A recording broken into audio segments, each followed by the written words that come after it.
My name is John Maloney, and this is my Java. Well, welcome to another episode of Java with John. So, today I want to talk about conflict management. I want to talk just about some basic concepts of conflict management, and probably in future shows I might get more in depth. So, because I, as I said in my friendship video, I love the topic of conflict management because I believe conflict, when managed properly, is great. Not just good, but great. Because conflict promotes change. So, what do I mean by if conflict is managed properly? For me, I've throughout my career, I've kind of developed two definitions of conflict. Now, they may be out there, but this is something I came up with in my brain on my own. So I like to term them as constructive conflict and destructive conflict. Now, constructive conflict is when people resolve a conflict in which the relationship is either maintained or strengthened between the parties who are involved in the conflict. Where destructive conflict is where conflict is managed in such a way that it damages the relationship between both parties. So again, constructive good, destructive bad. So anyways, how do you resolve a conflict? There's two things I would like to talk about in terms of really how do you get to the nitty-gritty. So there are two terms that I learned when I was in Alberta Arbitration Mediation Society. I took a lot of conflict management course, and they talked about positions versus interest.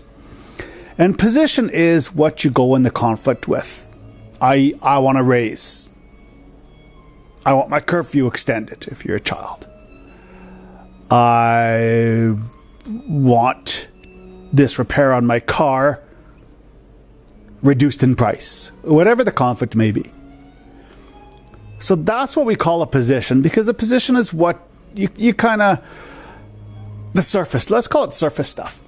Now, the interest is your underlying needs. So, for example, you want to raise at work, right? Let's just tackle this a little bit in kind of a fast forward motion. So you figure out you want to raise at work because you see money as a way of reward for your valuable work. You see your work as valuable to the company. Perhaps there's financial stresses on your life, and having a raise would ease those financial stresses. Perhaps you want to have a bigger family, and if you don't get a raise, you can't have a bigger family, so family life is important to you, and having a bigger family is important to you. Again, what does finance provide? Security. So the more money you make, the more one tends to feel secure in life. Not always, but generally speaking. Where on the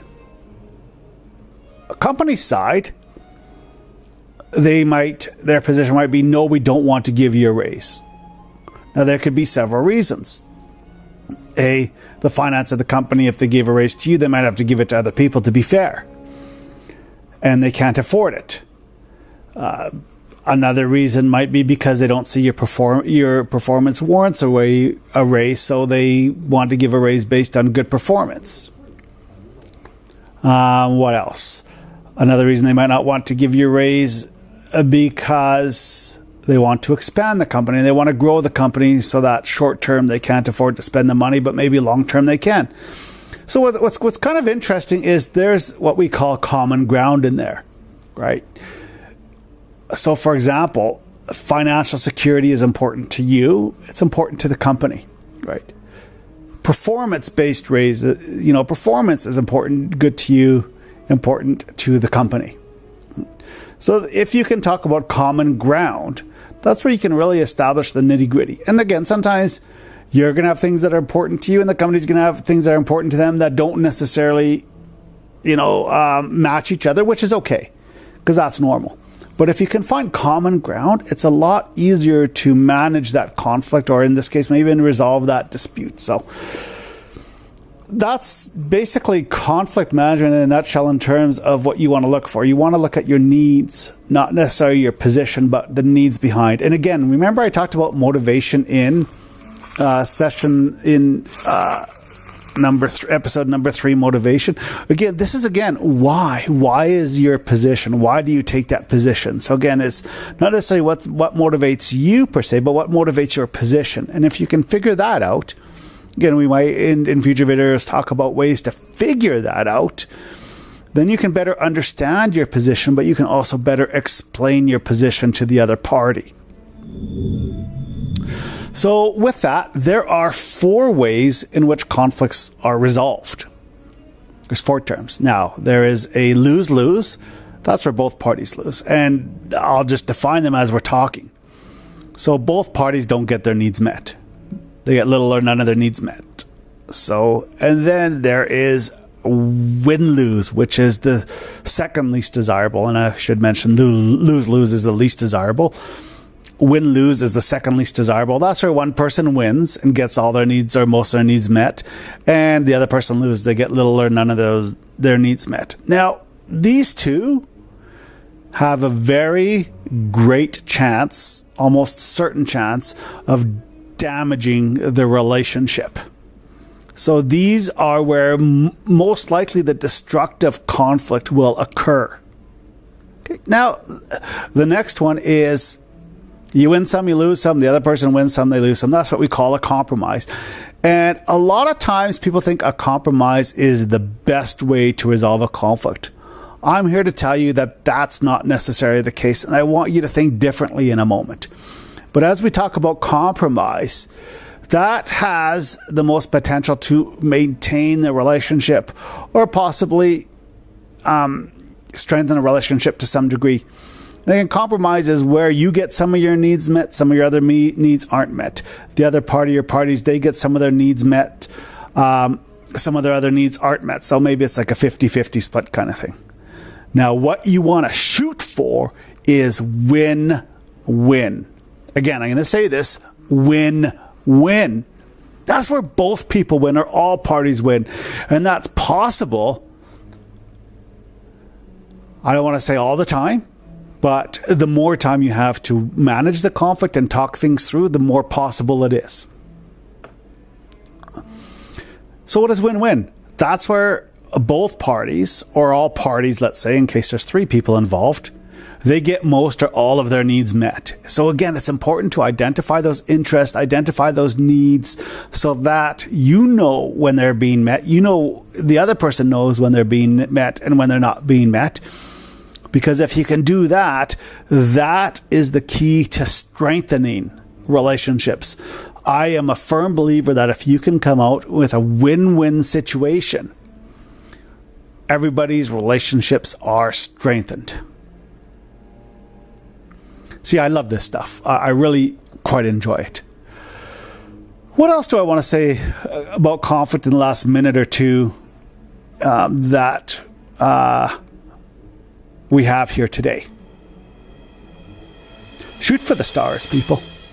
Shoot for the stars.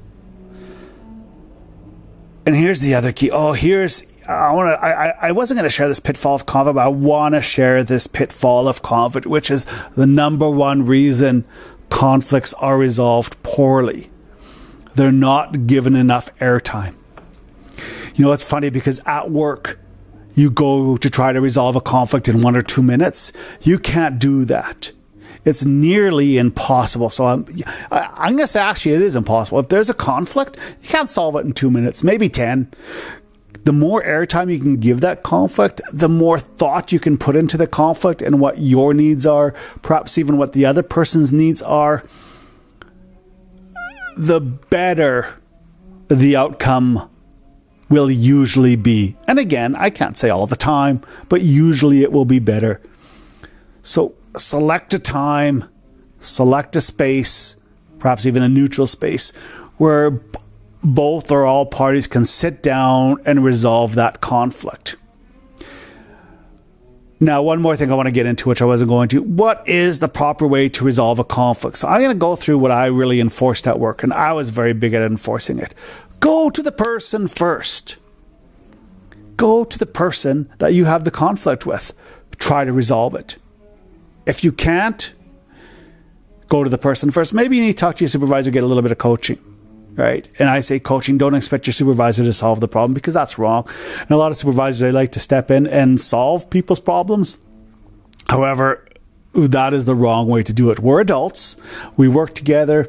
If it's families need to resolve it. Sometimes you got to bring in, if things are really damaged, a mediator or a third party, but try to resolve it first, because that's also going to really strengthen that relationship. Again, relationship is key when resolving conflict.